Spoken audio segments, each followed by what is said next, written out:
عليكم ورحمة الله وبركاته. ازيكم يا حبايبي، عاملين ايه؟ يا رب تكونوا بخير وصحة وسلام يا رب. ان شاء الله النهاردة هننفذ مع بعض حرف ال N بشكل 3D، وهنحشيه فايبر برضو، ومكملين طبعا في السلسلة بتاعة الحروف بتاعتنا بإذن الله. هنعمل مجموعة من الحروف ونعمل أشكال حلوة خالص، وأشكال ميداليات بإذن الله، حاجات حلوة بإذن الله كده كتير. يلا بينا نشوف هنبدأ ازاي نعمل شكل حرف ال N الجميل الكيوت ده. يلا بينا، بسم الله. طبعا برضو هنستخدم ابرة مقاس 2، تمام، واي خيط بقى، يفضل خيط رفيع، هيبقى الشكل لطيف وحلو. طيب هنبدأ في شكل حرف ال N ازاي. هنبدأ الاول بسم الله ب9 سلاسل. هنبدأ بكام؟ ب9 سلاسل. يلا بينا نظبط حرف ال N ده كده شكله كيوت. طيب بسم الله الرحمن الرحيم، نلف الخيط ونبدأ نعمل غرزة البداية، ونبدأ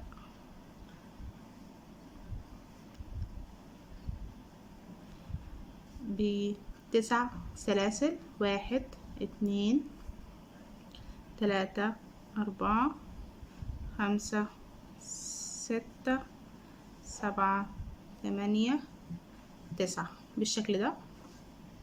بنشتغل 9 سلاسل، بعدين طبعا زي ما تعودنا بنلف السلاسل على ظهرها، وبنشتغل في النص دايرة الصغيرة دي اللي في الخلف، تمام. بنفوت اول واحدة ما بنشتغلش فيها، تمام، وبندخل في اللي بعدها هي اللي بنشتغل فيها.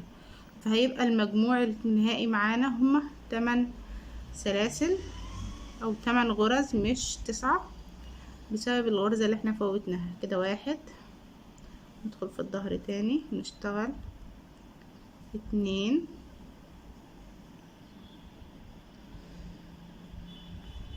3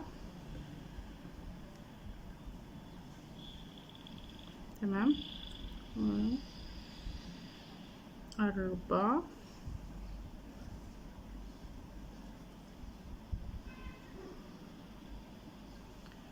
5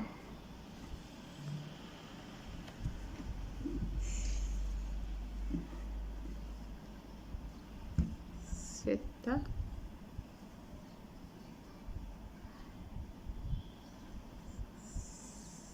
7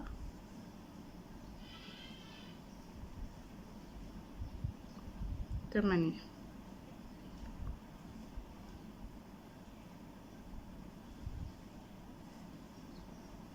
اوكي كده نبقى خلصنا اول صف من الغرز بتاعتنا، واشتغلنا عدد 8 غرز حشو. دلوقتي هنعمل ايه؟ هنرتفع سلسلة. طيب هنبدأ نعمل ايه؟ هنتزايد من طرف واحد بس، هنبدأ نتزايد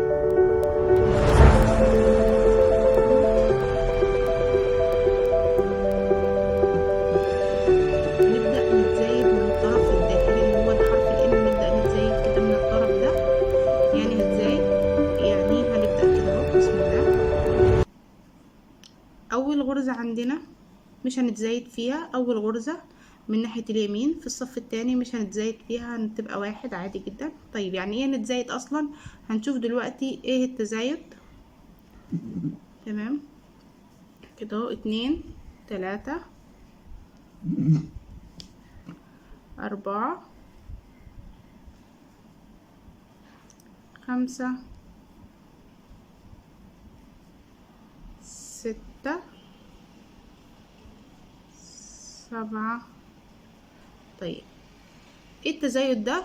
التزايد اللي احنا بنقول عليه ان احنا في الغرزة رقم 8 هندخل فيها 2 حشو مش واحدة، فبكده احنا عملنا تزايد. يعني ازاي؟ يعني هنشتغل كده اهو غرزة حشو بالشكل ده، وفي نفس المكان بتاع الغرزة، في نفس المكان بتاع غرزة الحشو التانية دي هنبدأ نشتغل غرزة حشو كمان. يعني كده احنا اشتغلنا 2 غرزة حشو في نفس المكان بالظبط كده زي ما هو واضح، تمام. طيب هنبدأ نعمل ايه دلوقتي؟ هنرتفع ونلف القطعة في السطر الثالث مش هنتزايد، بالعكس هنبدأ نشتغل غرز فردية، يعني فوق كل غرزة حشو غرزة حشو واحدة، مش هنعمل تزايد في الطرف زي ما عملنا في السطر اللي قبله. اوكي، يبقى كده احنا بنتزايد من طرف واحد بس، اللي هو هنعتبره الطرف الداخلي لحرف الان اللي هو ده. طبعا ده الجزء ده هو الجزء التاني لحرف الان، لان احنا هنقفله على بعض وهنحشيهم فايبر عشان يبقى شكله 3D كده. اوكي بالشكل ده. ويبقى تاني كرر تاني عشان ما ننساش التزايد بيبقى من جنب واحد فقط، ما بيبقاش من الجنبين. تمام كده اهو.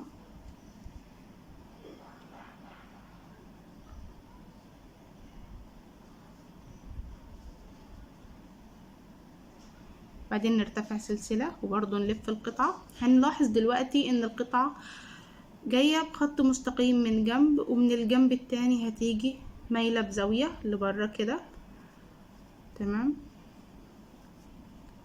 طيب دلوقتي هنشتغل في اول غرزة واحدة بس، طبعا غرزة حشو واحدة في السطر اللي بعد كده، واللي وراها برضو واحدة، واللي بعدها واحدة، واللي بعدها واحدة.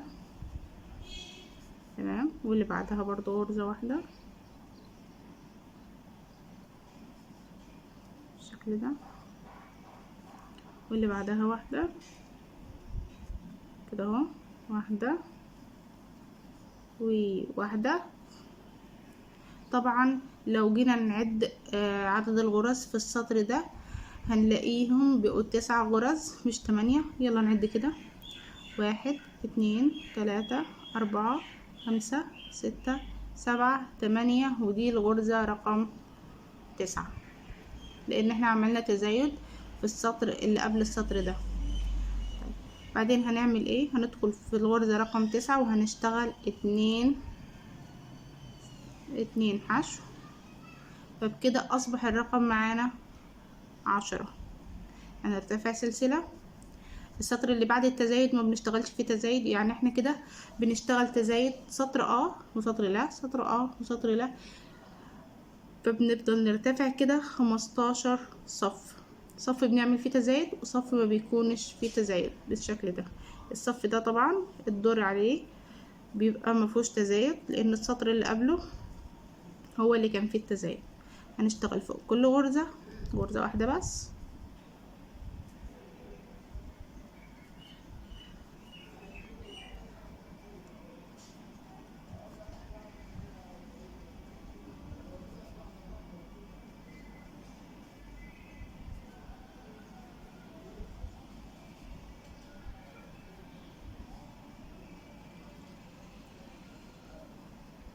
اللهم صل وسلم وبارك على سيدنا محمد وعلى آله وصحبه وسلم.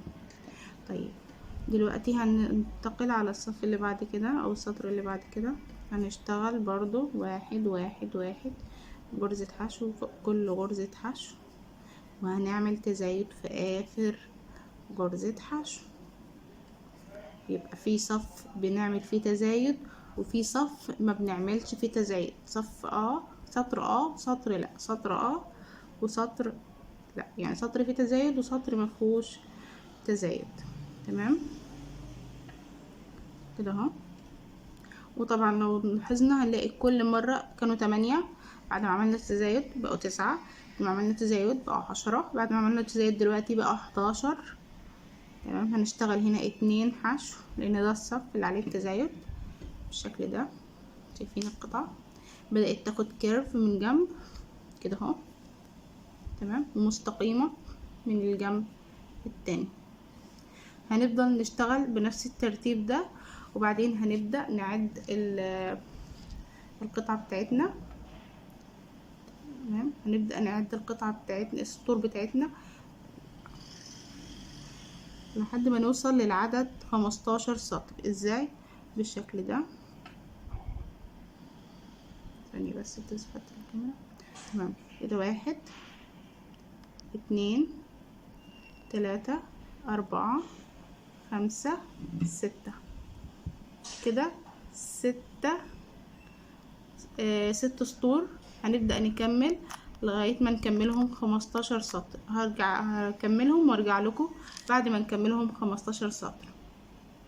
عليكم ورحمة الله وبركاته. ازيكم يا حبايبي، عاملين ايه؟ يا رب تكونوا بخير وصحة وسلام يا رب. ان شاء الله النهاردة هننفذ مع بعض حرف الان بشكل 3D، وهنحشيه فايبر برضو، ومكملين طبعا في السلسلة بتاعة الحروف بتاعتنا بإذن الله.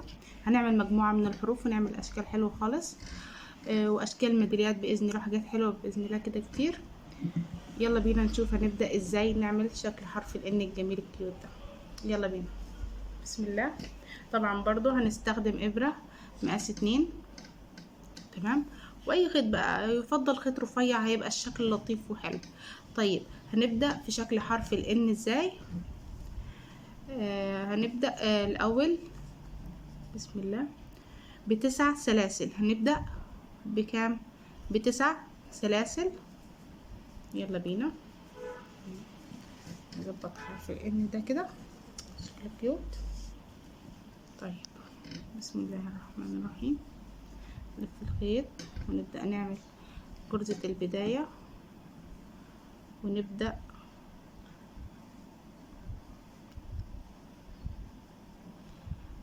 ب9 سلاسل. 1 2 3 4 5 6 7 8 9 بالشكل ده. بنشتغل 9 سلاسل. بعدين طبعا زي ما تعودنا بنلف السلاسل على ظهرها، وبنشتغل في النص دايرة الصغيرة دي اللي في الخلف، تمام. بنفوت اول واحدة ما بنشتغلش فيها، تمام، وبندخل في اللي بعدها هي اللي بنشتغل فيها. فهيبقى المجموع النهائي معانا هما 8 سلاسل او 8 غرز مش 9، بسبب الغرزة اللي احنا فوتناها كده. 1 ندخل في الظهر تاني نشتغل 2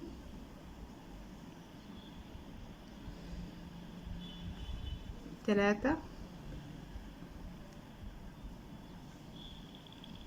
تمام 4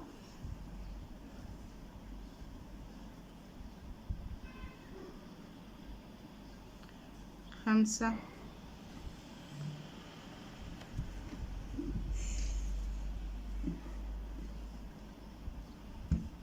6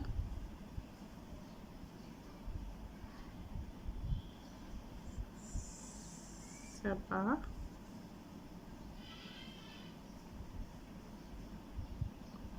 8.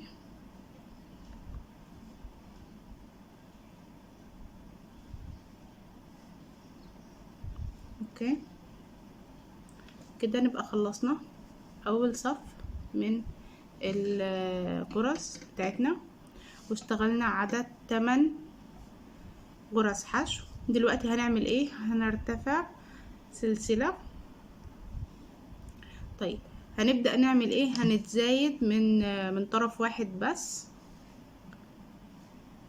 هنبدأ نتزايد اللهم صل وسلم وبارك على سيدنا محمد.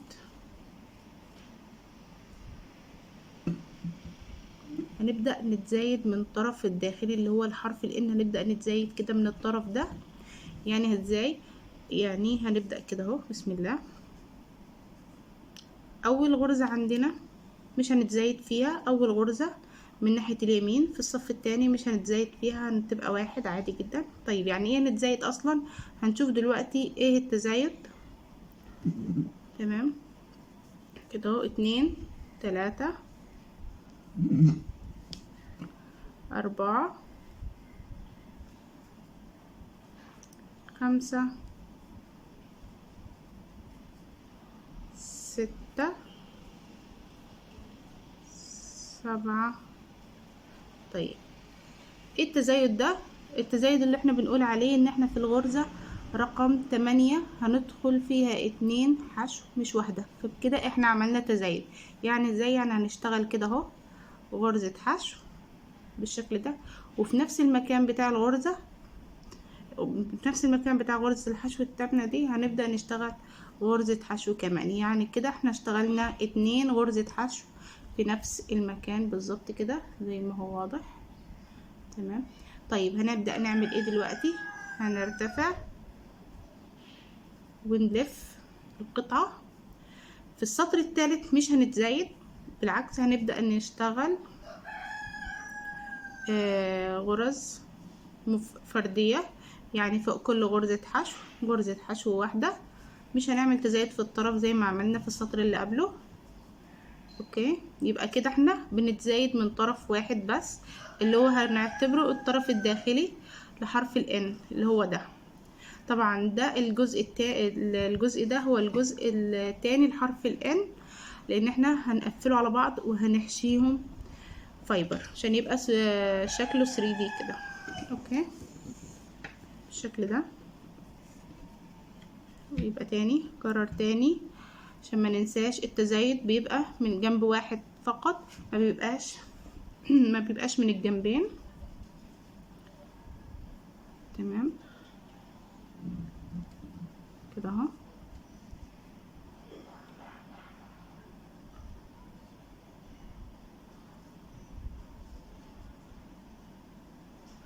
بعدين نرتفع سلسلة وبرضو نلف القطعة. هنلاحظ دلوقتي ان القطعة جاية بخط مستقيم من جنب، ومن الجنب التاني هتيجي مايلة بزاوية لبره كده. تمام. طيب دلوقتي هنشتغل في اول غرزة واحدة بس، طبعا غرزة حشو واحدة في السطر اللي بعد كده، واللي وراها برضو واحدة، واللي بعدها واحدة، واللي بعدها واحدة. تمام. واللي بعدها برضو غرزة واحدة بالشكل ده، واللي بعدها واحدة كده اهو، واحدة وواحدة. طبعا لو جينا نعد عدد الغرز في السطر ده هنلاقيهم بقوا 9 غرز مش 8. يلا نعد كده: 1 2 3 4 5 6 7 8، ودي الغرزة رقم 9 لان احنا عملنا تزايد في السطر اللي قبل السطر ده. بعدين هنعمل ايه؟ هندخل في الغرزة رقم 9 وهنشتغل 2 حشو، فبكده اصبح الرقم معانا 10. هنرتفع سلسلة. السطر اللي بعد التزايد ما بنشتغلش فيه تزايد، يعني احنا كده بنشتغل تزايد سطر وسطر لا، سطر وسطر لا، فبنفضل نرتفع كده 15 صف بنعمل فيه تزايد، وصف ما بيكونش فيه تزايد بالشكل ده. الصف ده طبعا الدور عليه بيبقى مفيهوش تزايد، لان السطر اللي قبله هو اللي كان فيه التزايد. هنشتغل فوق كل غرزة واحدة بس.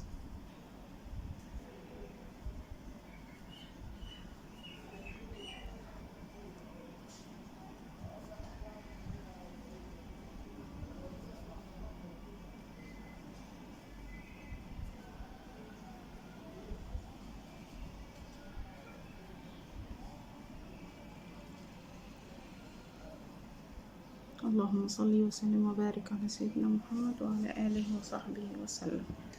طيب دلوقتي هننتقل على الصف اللي بعد كده او السطر اللي بعد كده. هنشتغل برضو 1 1 1 غرزة حشو فوق كل غرزة حشو، وهنعمل تزايد في اخر غرزة حشو. يبقى في صف بنعمل فيه تزايد، وفي صف ما بنعملش فيه تزايد. صف سطر وسطر لا، سطر وسطر لا، يعني سطر فيه تزايد وسطر مفهوش تزايد. تمام كده اهو. وطبعا لو لاحظنا هنلاقي كل مرة كانوا 8، بعد ما عملنا التزايد بقوا 9، بعد ما عملنا التزايد بقوا 10، بعد ما عملنا التزايد دلوقتي بقى 11. تمام. هنشتغل هنا 2 حشو لان ده الصف اللي عليه التزايد بالشكل ده. شايفين القطعة بدأت تاخد كيرف من جنب كده اهو. تمام. مستقيمة من الجنب التاني. هنفضل نشتغل بنفس الترتيب ده، وبعدين هنبدأ نعد القطعة بتاعتنا تمام. هنبدأ نعد القطعة بتاعتنا، السطور بتاعتنا، لحد ما نوصل للعدد 15 سطر. ازاي؟ بالشكل ده. ثانية بس تثبت الكاميرا. تمام كده، 1 2 3 4 5 6 كده، 6 سطور. هنبدأ نكمل لغاية ما نكملهم 15 سطر. هرجع هكملهم وارجع لكم بعد ما نكملهم 15 سطر.